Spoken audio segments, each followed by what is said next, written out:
Assalamualaikum warahmatullahi wabarakatuh. Selamat siang Bapak Ibu semuanya. Pada kesempatan di siang hari ini, kita akan explore terlebih jauh terkait alter idem, ya. Apa sih alter idem itu sebagai software simulation khususnya untuk granular material. Nah, seperti dari topik yang kita bahas di kali ini, ya seperti disampaikan oleh Mbak Rizka sebelumnya, kita akan explore terkait background kenapa sih kita perlu melakukan analisa granular materialnya lebih spesifik lagi, misalkan di transfer shoot case, ya. Dan kemudian apalagi beberapa benefit lainnya yang kita bisa gunakan di analisis ini. Nah, untuk materi yang pertama, kita akan explore terkait apa itu DEM. Nah, kalau misalkan kita berbicara terkait DEM, kita akan berkaitan dengan semua hal terkait granular material atau particle base.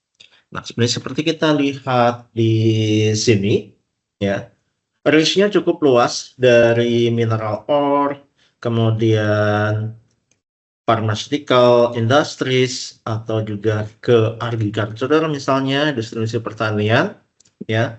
Selama kita bisa simplifikasi material tersebut sebagai granular atau partikel, ya, pendekatannya yang bisa kita lakukan simulasi untuk kita lihat behavior atau perilaku dari material tersebut adalah dengan simulasi DEM, Discrete Element Method, ya. Nah, di sini dari material tadi kita simplifikasi menjadi spare. Jadi kalau misalkan saya analogikan di analisa struktur misalnya kan kita simplifikasi dengan kita analogikan dengan finite element, ya, dengan mesh. Nah, untuk granular material itu kita representasikan dengan soft spare method untuk di discrete element method ini, ya. Nah, di sini kita akan background teorinya ada, ya. Di sini sebenarnya ini bukan teori yang baru, tetapi sudah di dekade 70-an, tapi memang untuk dibawa ke software simulation, ya, untuk CAE itu di dekade 2000-an karena berkaitan dengan hardware resources yang memungkinkan untuk calculation DEM ini. Nah, secara sederhana di sini adalah ketika material partikel ini bertumbukan, nah di sana ada overlap, ya, correlation. Nah, di sini ditentukan juga ini menentukan kontak ketika dia overlap. Di sini kan ada time step kontaknya. Nah, itu dari sana menghasilkan velocity action dan force, ya, dan akselerasi aksen yang lain. Nah, di sini ini berulang iterasinya, ya. Jadi secara sederhananya material ini misalkan, ya, ada beberapa material kemudian dia saling bertumbukan nantinya, ya. Ketika sebuah partikel dia kan pasti ada namanya degree of freedom, yaitu bergerak bebas linear maupun rotation di ketiga aksis atau sumbu. Nah, ketika dia bercollision, nah di sini ada kontak. Nah, kontaknya ini terkadang dia tergantung seberapa besar force-nya dan juga physical properties dari partikel ini, ya, ketika apakah nanti dia akan break atau terkait kalau misalkan friction, dia apakah akan dia kontak iterasinya itu time step-nya, jangka waktu kontaknya itu akan cukup lama atau dia langsung terlepas. Nah, itu menentukan apakah ini nanti akan break atau spirit gitu ya. Nah, di sini dikalkulasikan ya, normal force. Jadi berkaitan di sini konteksnya tentu saja di sini ada friction, baik tangential juga force-nya ya. Nah, kemudian selanjutnya dia akan mengupdate velocity dan force, dan kemudian dia berulang lagi ya di sini ya.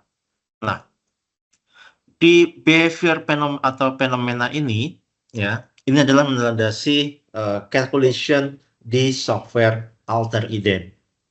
Nah, kenapa di sini kita perlu explore lebih jauh terkait alter idem ya. Nah, kalau misalkan sebelumnya dengan hand calculation misalnya, nah sekarang kita melakukan pendekatannya dengan virtual simulation atau dengan di software ya. Nah, ketika di software artinya di sini kita bisa membuat banyak sekali what if skenario. Bagaimana jika skenario A, skenario B, C dan seterusnya, mana yang paling optimize ya. Dari setiap optimasi itu kita bisa lihat lebih awal. Kalau misalkan di sana misalkan apakah ada kegagalan misalnya, contohnya misalkan pada shoot atau di conveyor ya. Apakah dengan pembebanan tertentu misalkan dengan tonase misalkan 2000 TPH atau 3000 ton per hour misalnya, apakah kapasitas shoot-nya ini masih optimal atau tidak? Apakah akan terjadi blockage atau tidak? Nah, ini kita bisa ketahui lebih awal tanpa harus kita membuat physical prototype-nya terlebih dahulu ya. Nah, selanjutnya di sini pada prinsipnya software alter idem ini similar dengan software percaya lainnya, spesifik untuk analisis. Jadi bukan untuk modeling ya. Jadi untuk CAD modelnya itu nanti kita import dari CAD system. Apakah itu software NX, SolidWorks, Inventor, AutoCAD 3D model misalnya, atau STEP atau Airgas. Nah, ini kita bisa lakukan, kita perlu import modelnya ke software. Nah, ada 3 domain di IDM software ya. Kalau misalkan di CAE sebenarnya similar juga, yaitu di preprocessing ya. Di sini preprocessing ini adalah kita membuat skenario ya. Kita merepresentasikan physical atau actual condition, kita terjemahkan ke dalam skenario di alter idem. Berikut misalkan properties dari material, misalkan density, size partikelnya, kemudian movement geometrinya ya. Nah, kemudian selanjutnya kita mendefinisikan ke solver. Apakah untuk solvernya ini akan kita menggunakan CPU processor based engine atau graphic card engine untuk mempercepat simulasi, atau misalkan ini untuk kita nanti skenariokan simulasinya nanti akan kita representasikan dengan berapa iteration. Apakah misalnya untuk 1 menit kah, 2 menit kah untuk merepresentasikan ketika equipment tersebut beroperasi.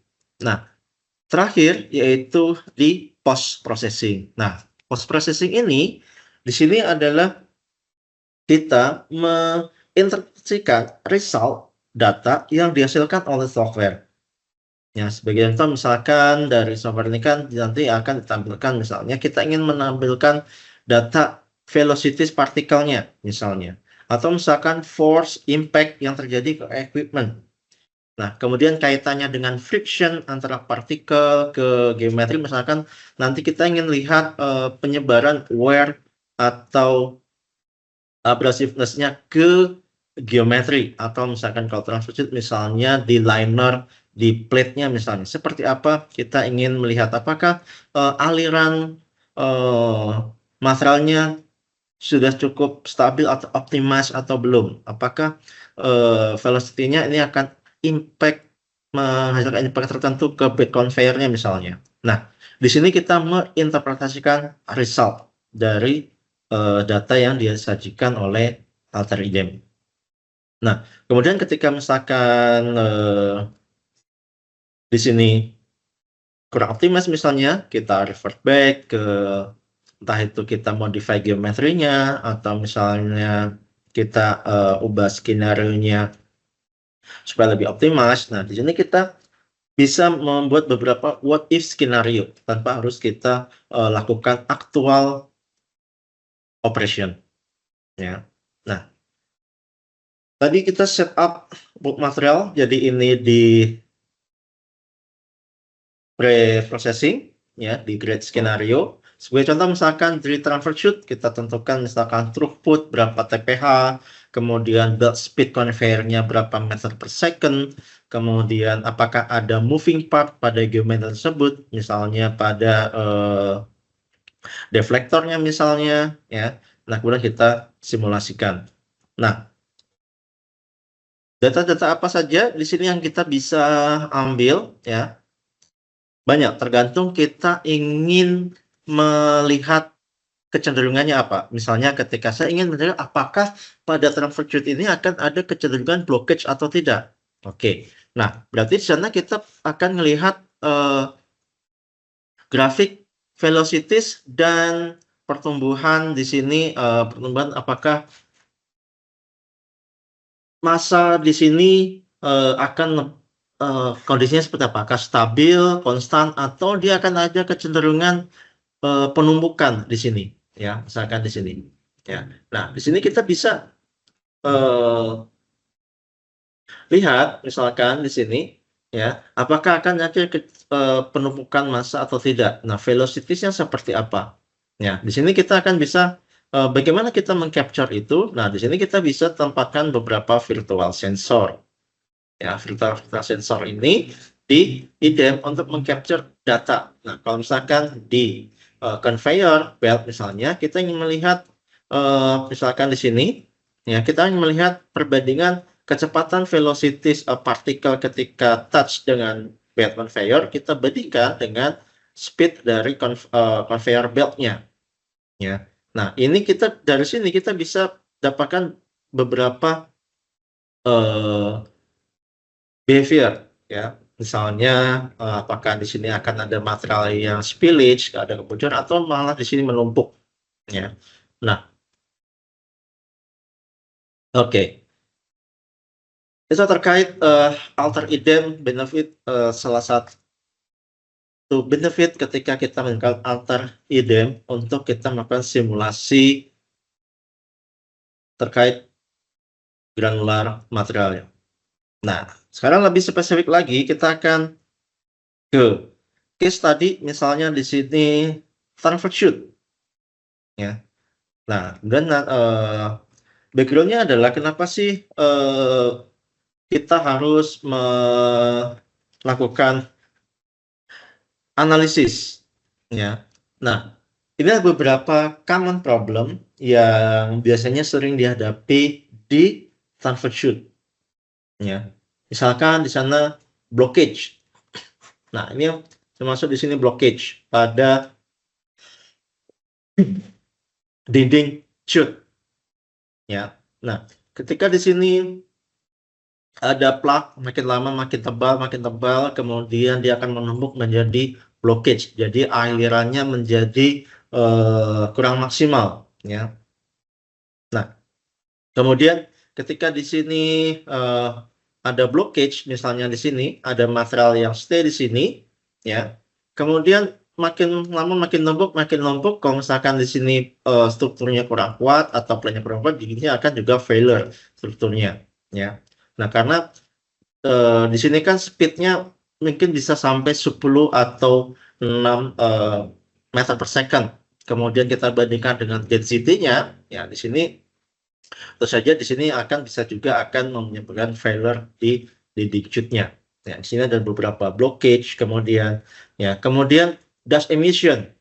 Nah, dust emission apalagi kita misalkan kita berjarak misalkan di coal mining. Nah, di sini Coal mining ketika di cuaca misalkan musim kering gitu ya, berarti kan material kecenderung di situ free flow dan mengakibatkan ketika jatuh di transfer chute-nya, dia akan mengenerate dust. Ya, meskipun di sini kita ada misalkan dust collector. Ya, misalnya dust collector itu partikel dust itu kan cukup kecil, saja di sana akan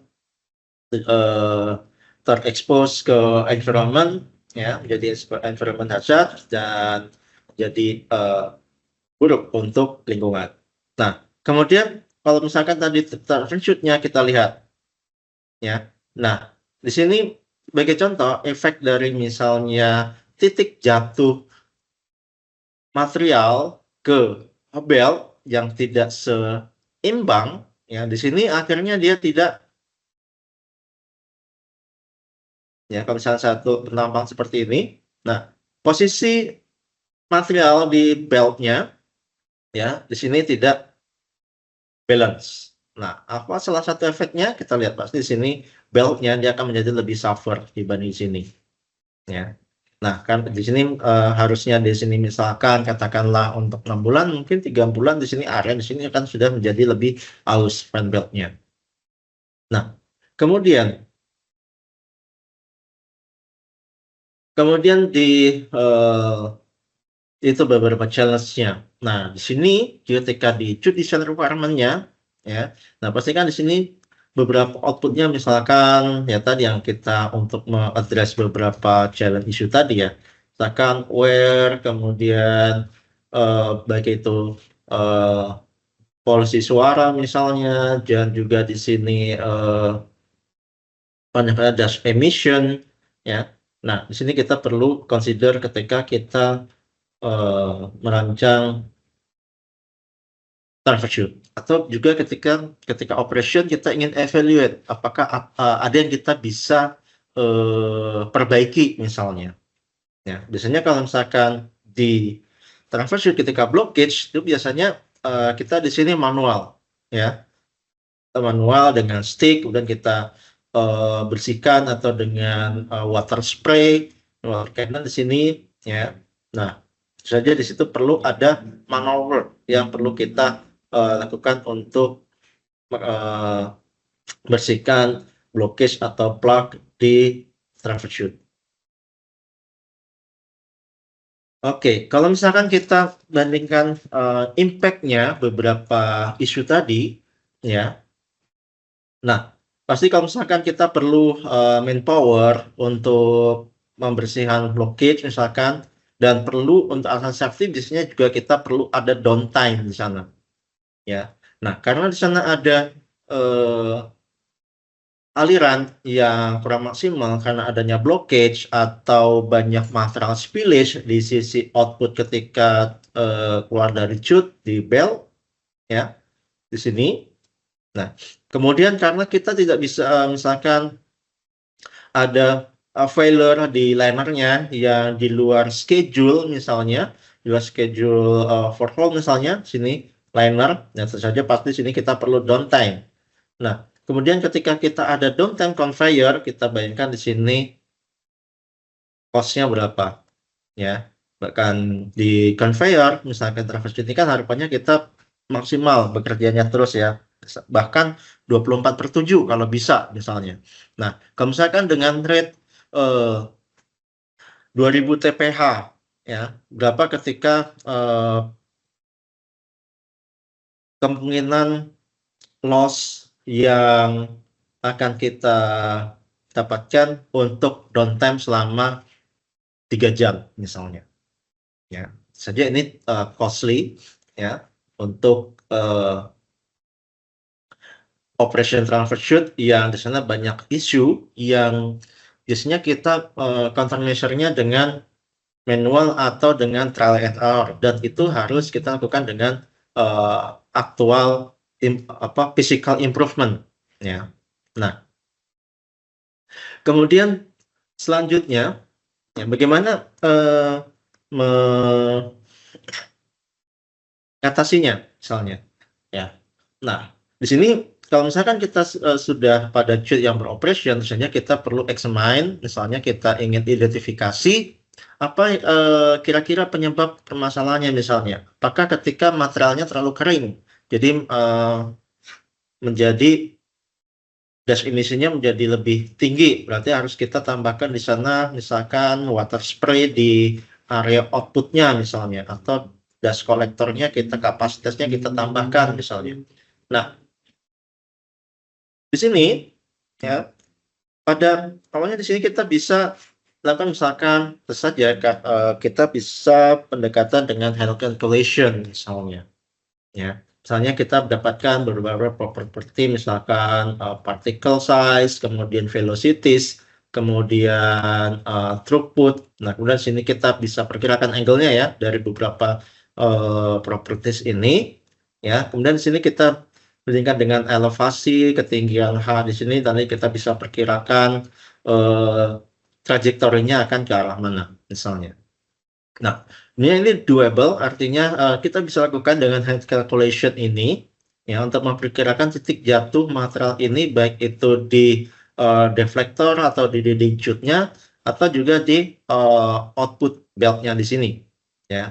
Nah, tapi di sini ada keterbatasan, ya. Misalnya, ketika di sini ada perubahan properties dari materialnya, ya. Nah, bagaimana kita ingin lihat gambaran yang lebih spesifik lagi, misalkan distribusi alirannya, misalnya, ya, distribusi alirannya. Nah, di sini kan kita nggak bisa dengan calculation, kita hanya secara general saja. Nah, kemudian kalau misalkan ada perubahan material, misalkan dari beberapa pit ini kondisinya berbeda-beda materialnya misalnya, ya. Nah, kemudian tentu saja di sini kita perlu dengan calculation ini, di sini kita perlu physical prototype, ya, physical prototype, dan kita akhirnya melakukan beberapa physical prototype yang lebih banyak untuk memvalidasi dari hand calculation yang kita lakukan, ya. Nah, kemudian juga di sini kendala berikutnya adalah kita agak kesulitan untuk melihat apa distribusi di output atau di receiving belt-nya, ya. Misalkan untuk kita ada case, misalkan untuk kondisi material di belt-nya kurang seimbang misalnya. Nah, kemudian juga bagaimana untuk beberapa what if skenario, misalkan ada kenaikan kapasitas produksi misalnya, ya. Nah, misalnya pada case tadi, misalnya kita di awalnya throughput-nya 1300 TPH, kemudian dengan belt speed 4 meter per second pada belt 900 dengan lebar 900 mili misalnya, ya. Kemudian di sini outputnya juga kita udah ketahui kan konstan ya untuk kecepatan si belt conveyor ini, ya. Kemudian sini tadi kita bisa perkirakan dari calculation velocities-nya di sini berapa, ya. Kemudian di sini ketika kita lakukan dengan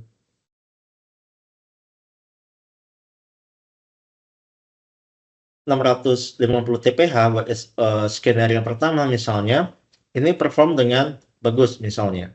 Ya, tapi ketika di sini ada peningkatan kapasitas misalnya dengan di 1350, ternyata di sini aktualnya di sini numpuk misalnya. Ya.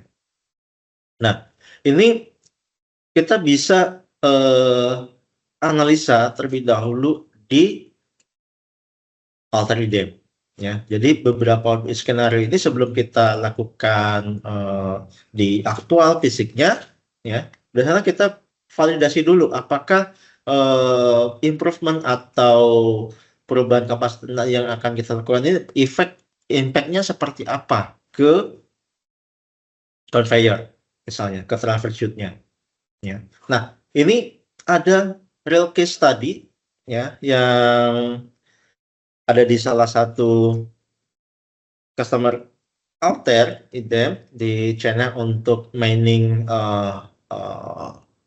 power plant dengan coal mining, ya. Case-nya adalah yang dilakukan oleh BMA Australia ya untuk study case ini, power plant case study ini, ya. Condition. Nah, dengan tonase 1.500 TPH, ya, kemudian untuk belt speed-nya 2,5 meter per second misalnya.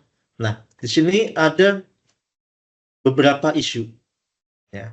Nah, misalkan yang pertama di sini ada blockage, ya, ada blockage ketika materialnya ini untuk delivery coal yang basah misalnya.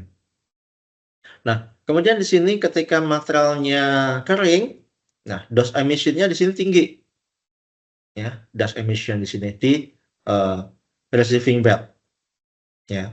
Nah, berarti ada dua kondisi yang berlawanan, ya. Ketika di sini materialnya basah, ada kecenderungan blockage. Tapi ketika kering, nggak ada blockage, tapi sini dust emission-nya sangat tinggi, ya.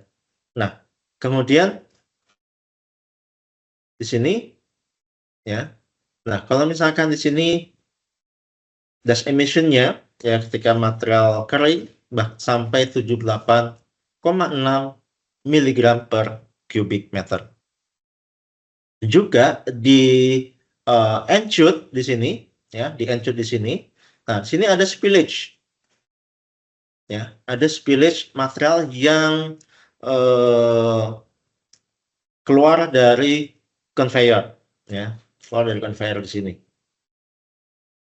Oke, nah, bagaimana kita untuk mengatasinya, ya? Nah, di sini juga ada out center loading. Nah, untuk dust emission, ya, di sini ada equipment dust extraction, ya. Nah, saja di sini perlu banyak saja resources ya untuk energi, ya. Nah, kemudian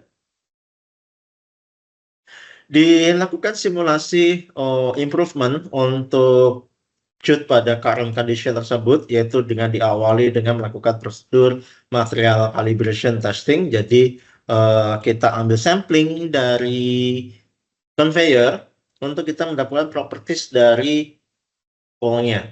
Ya, pertama misalkan kita ingin mendapatkan angle of repose, ya, angle of repose dari material untuk nanti kita inputkan sebagai parameter di alter idem. Nah, ini adalah untuk parameter interaksi partikel-partikel, partikel ke partikel, yaitu friction antar partikel.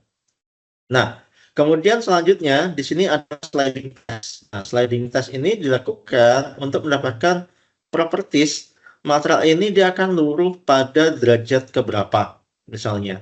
Ya, ini berarti nanti untuk mendapatkan interaksi parameter antara material ke geometry equipment, misalkan ke linernya misalnya. Nah, liner apakah keramik atau steel, ya, steel base. Nah, ini kita bisa mendapatkan interaksi parameternya di sini. Nah, kemudian selanjutnya aktivitas physical properties, physical calibration ini kita replicate ke alter idem. Nah, kemudian kita validasi untuk mendapatkan parameter yang sesuai dengan physical properties-nya, ya. Nah, kemudian kita jadikan ini sebagai database material untuk melakukan simulasi di production case-nya.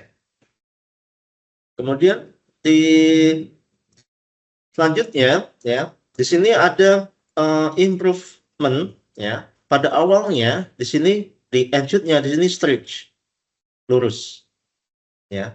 Nah, efeknya di sini trajektorinya untuk partikel ini cukup tinggi, ya.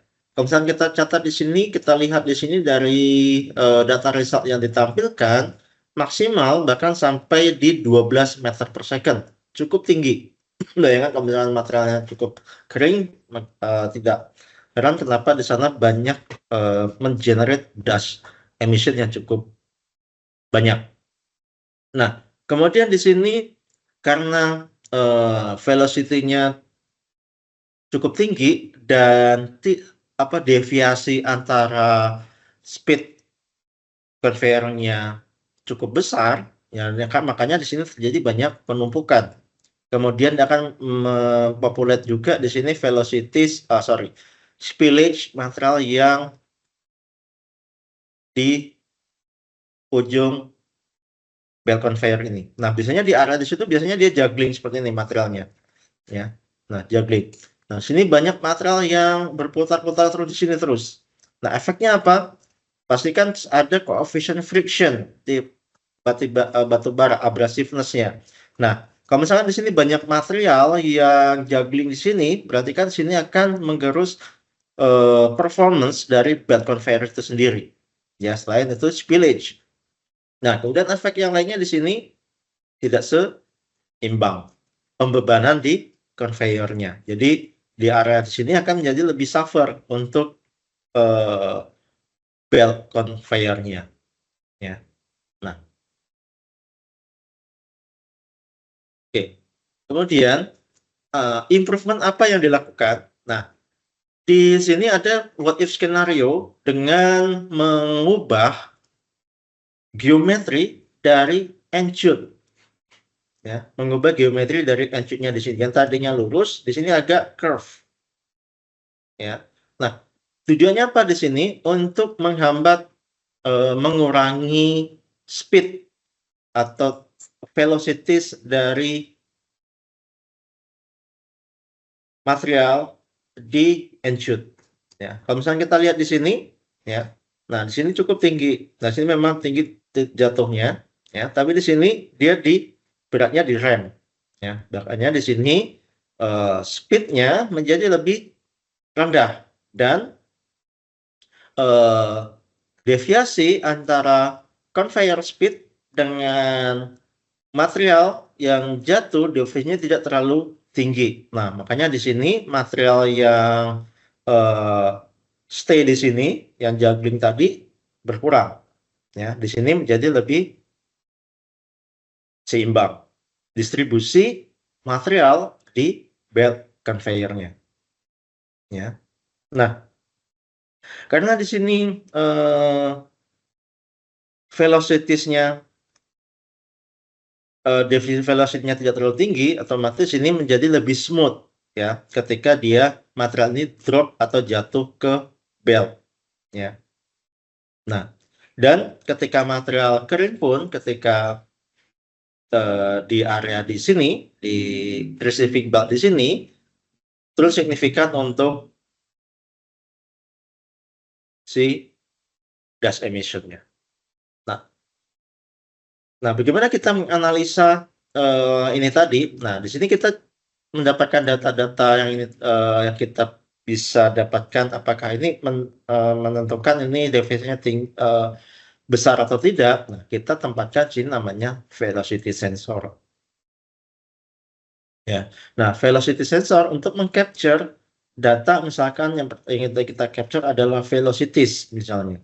Nah, velocities dari partikel. Nah, kalau misalkan sekarang kita di belt speed. Ya. Nah, misalkan sini original design ya. Kemudian ini adalah dry coal ya. Nah, kemudian ini adalah new design. Kita lihat di sini deviasinya ya, kita bisa kurangi hampir separuhnya. Ya. Nah, artinya di sini ketika landing di sini partikel ini menjadi lebih smooth. Jadi tidak ibaratnya bounce-nya kita bisa kurangi ya. Kalau material jatuh dengan keras itu kan selain juga impact ke belt conveyor-nya ya, tadi efeknya juga di sini banyak spillage di area di sini. Ya, banyak spillage di area di sini. Nah, kemudian dari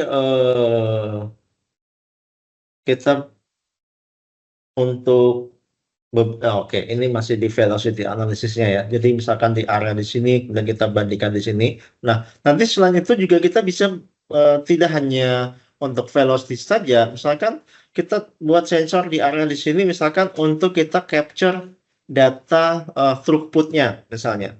Nah, apakah di sini sensor di sini throughput-nya sama nggak sama input ya, antara input sama output-nya sama nggak nih tonasenya, yang masuk ke chute, yang keluar chute ini seperti apa? Apakah akan ada kecenderungan di situ semakin rendah atau tidak? Apakah akan sama ya? Nah, sini kita bisa capture sisinya. Nah, kemudian nah ini yang tadi. Nah, efeknya ketika di sini materialnya di sini velocity-nya terlalu tinggi, ya, di sini banyak material yang bounce di sini, ya. Kemudian di sini juga center of loading-nya lebih simetris. Oke. Nah, kemudian karena dust emission-nya menjadi lebih rendah, ya, berarti dust collector-nya ini bekerjanya menjadi lebih ringan, ya. Oke. Tapi dari improvement tadi, memang di sana akan mengurangi dust emission dan aliran flow atau flow dari materialnya menjadi lebih optimize misalnya. Tapi memang ada side effect lain, yaitu karena di sini apa namanya, curve otomatis akan menjadi banyak lebih kontak ke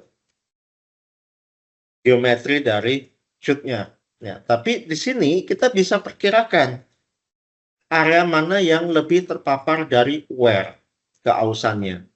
Nah, di sini kita bisa perkirakan keausan dari materialnya. Nah, artinya di sini berarti sini dari improvement nanti tadi selain kita ubah shape geometrinya menjadi lebih curve. Nah, di sini kita perkuat di sini dengan liner yang lebih kuat juga di sini.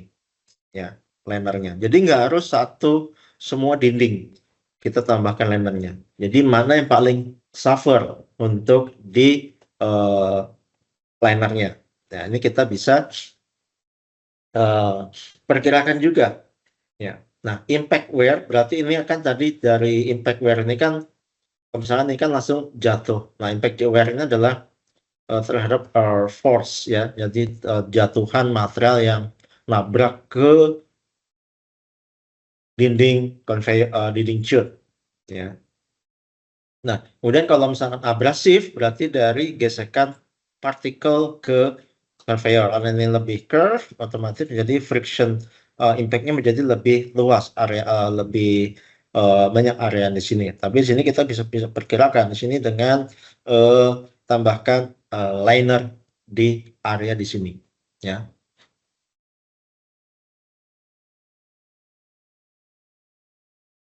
Nah, di sini kita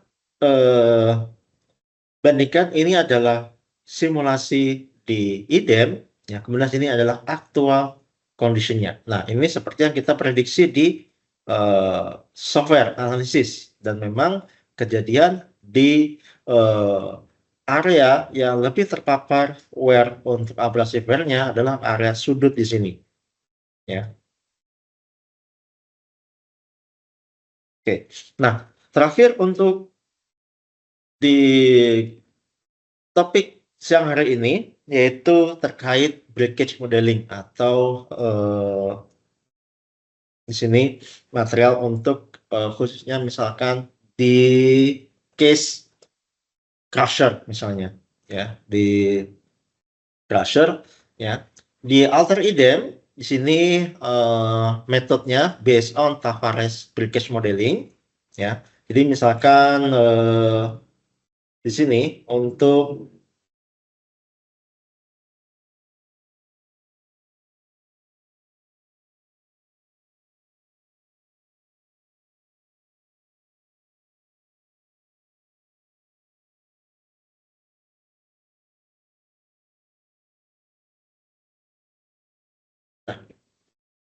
Oke.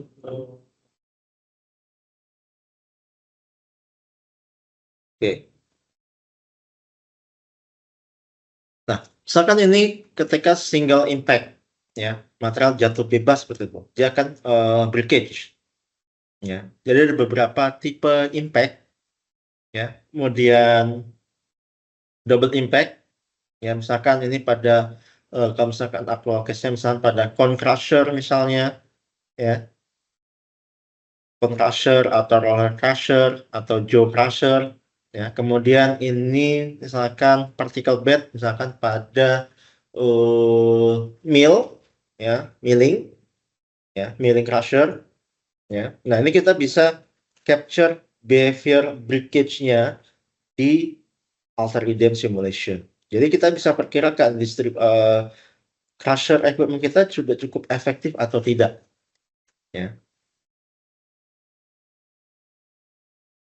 Nah, misalkan nih pada roller crusher, ya. Nah, di sini kita bisa perkirakan misalkan di sini distribusi breakage-nya, ya. Nah, kemudian sini kita bisa capture based on data kita capture dengan penempatan virtual sensor. Ya, misalkan di sini, ya, kita capture sensor. Dengan virtual sensor kita untuk mendapatkan data distribusi size particle, ya. Nah, di sini kita bisa lihat, ya, distribusi particle size-nya dari cone crusher ini. Nah, misalnya di sini ada contoh misalkan case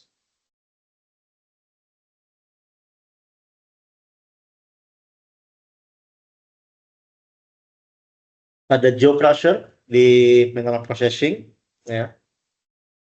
Nah, sini misalkan dengan continuous feed rate tertentu, kemudian kita ingin memverifikasi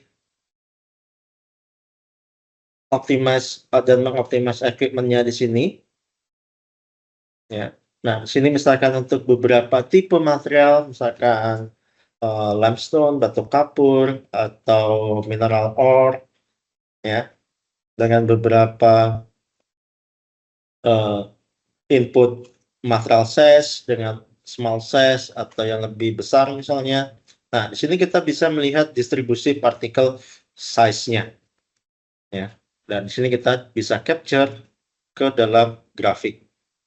Ya, kita bisa lihat misalnya before crushing, setelah crushing, di sini distribusi partikelnya seperti apa. Nah, jadi kita bisa perkirakan dengan modelan di alter idem. Nah, kemudian juga kita ingin lihat balancing-nya, misalkan pada area di sini mana yang paling efektif misalnya, ya. Nah, di sini kita bisa membuat dengan virtual sensor dengan bin group seperti ini, ya.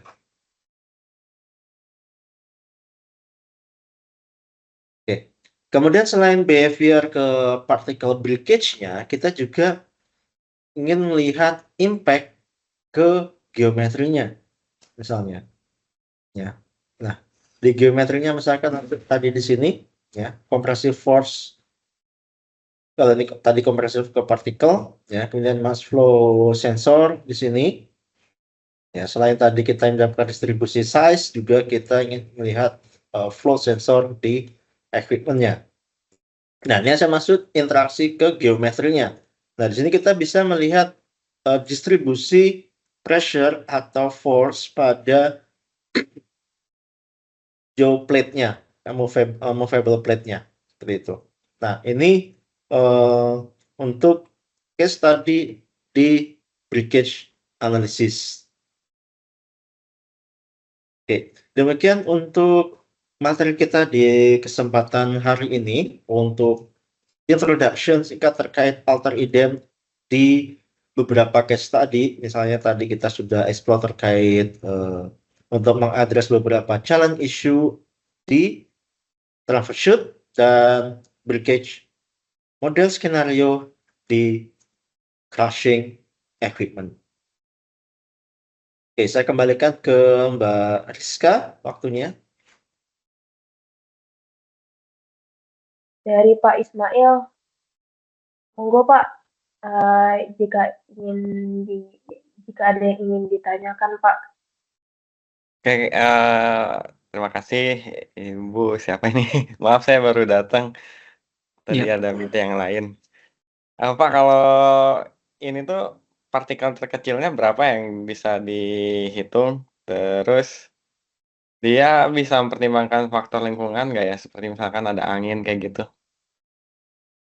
Baik, terima kasih Pak Ismail pertanyaannya. Oke, terkait particle size, ya tadi kan saya mention terkait particle size ya untuk parameter input di Algorithm. Nah, secara batasan sebenarnya kita tidak ada batasan jumlah particle size yang kita bisa calculate, tapi kita mengacu ke base practice di simulationnya, karena semakin kecil particle size yang kita input itu akan berpengaruh ke calculation time. Nah, misalkan untuk di particle dust atau powder misalnya itu kan bahkan sampai ke micron size ya.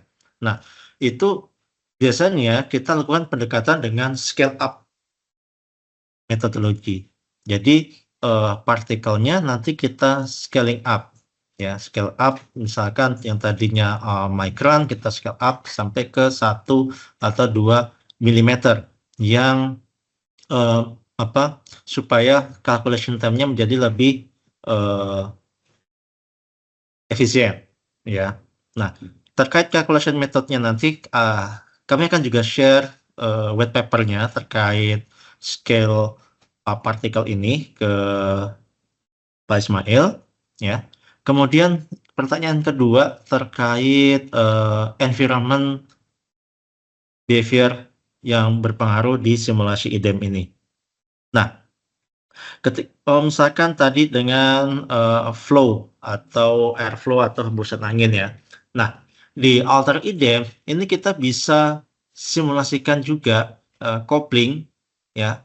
Artinya coupling ini kita kombinasikan simulasi analisisnya dengan software CAI lain. Ya, ketika kita bicara dengan Frida berarti akan kita kombinasikan dengan simulasi CFD. Nah, seperti contoh yang di sini ya. Nah, misalkan di sini kita bisa simulasikan untuk tambahkan dengan simulasi coupling dengan simulasi CFD. Kenapa? Karena di sini kalau misalnya kita ingin lebih proper lagi ya, ingin lebih presisi lagi ya. Nah, kita misalkan untuk das skenario-nya ya, das skenario-nya. Nah, bisa ketika di sini material ini flow jatuh di sini misalnya, nah dia kan akan pastikan ada generate angin ya, aliran udara di sini ya, akan mengenerate aliran udara. Nah, di sini kita bisa simulasikan. Nah, di sini kan pasti akan ada aliran udara di sini ya, aliran udara. Tadi kan dari speed-nya kan bahkan ada yang sampai 12 meter per second misalnya. Nah, di sini kita nanti akan kita kombinasikan jalan bareng simulasi CFD dan simulasi alter IDEM. Ya, untuk di alter berarti nanti akan kita coupling kombinasikan dengan simulasi dari AkuSolve ya. Jadi di sini akan ada dua software simulasi yang jalan bareng. Yang satu menghandle behavior dari partikelnya, yang satu lagi menghandle behavior dari flow udaranya ya. Berarti kan di sini misalkan initial flow-nya misalkan dari anginnya misalkan 2 meter per second misalnya. Nah, pasti kan sini akan nge-generate akan lebih besar di sini ya, dari impact dari aliran si materialnya seperti itu. Sangat memungkinkan untuk kita masukkan environment factor yaitu dengan fluida, yaitu nanti kita bisa lakukan alter IDEM dengan AkuSolve. Istilahnya adalah coupling analysis. Demikian Pak Ismail. Terima kasih Pak penjelasannya. Berarti itu dia secara kerja software-nya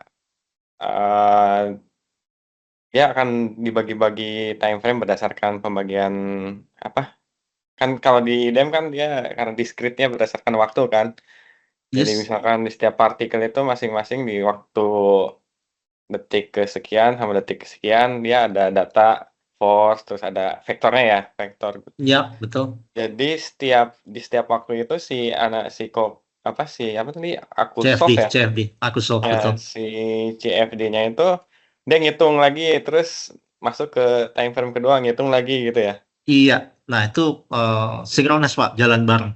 Jadi saling apa istilahnya saling mempengaruhi gitu. Oke oke. Berat banget ya kayaknya Pak ya kalau kayak gitu ya hitungannya. Nah, itulah kenapa kita akan jalankan dengan graphic card processing Pak, dengan GPU solver Pak, dengan graphic card, dengan Oke graphic card engine, betul. oke oke oke. Kebayang sih kebayang.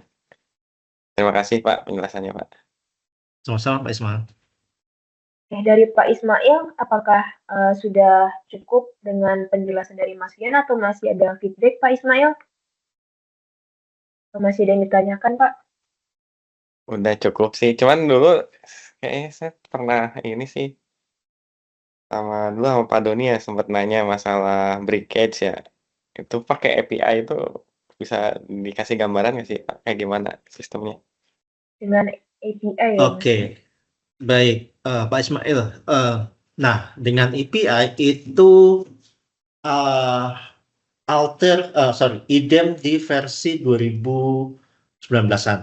Nah, sekarang itu kita udah nggak perlu API lagi, karena itu sudah sebagai built-in feature, ya, built-in feature dengan metode dari Tavares breakage model ini. Jadi nanti di situ solvernya, sebenarnya tinggal kita pilih jalankan simulasi breakage, ya. Jadi nggak perlu import atau insert API programming karena sudah sebagai built-in feature di Alter IDEM. Jadi sama kalau misalkan saya analogikan misalkan di simulasi FEA misalkan saya ingin melakukan simulasi linear static, simulasi uh, vibration, simulasi transfer, ya. Jadi kan kita tinggal pilih solvernya. Nah, demikian halnya dengan di Alter IDEM ini. Ya, kalau misalkan kita ingin simulasi breakage, berarti kita akan pilih solver untuk breakage model seperti itu, karena dia sudah sebagai built-in feature, jadi lebih mudah untuk simulasinya. Tetapi untuk parameternya, tetap kita perlu input parameter untuk coefficient breakage modeling, gitu. Oke oke mantap mantap.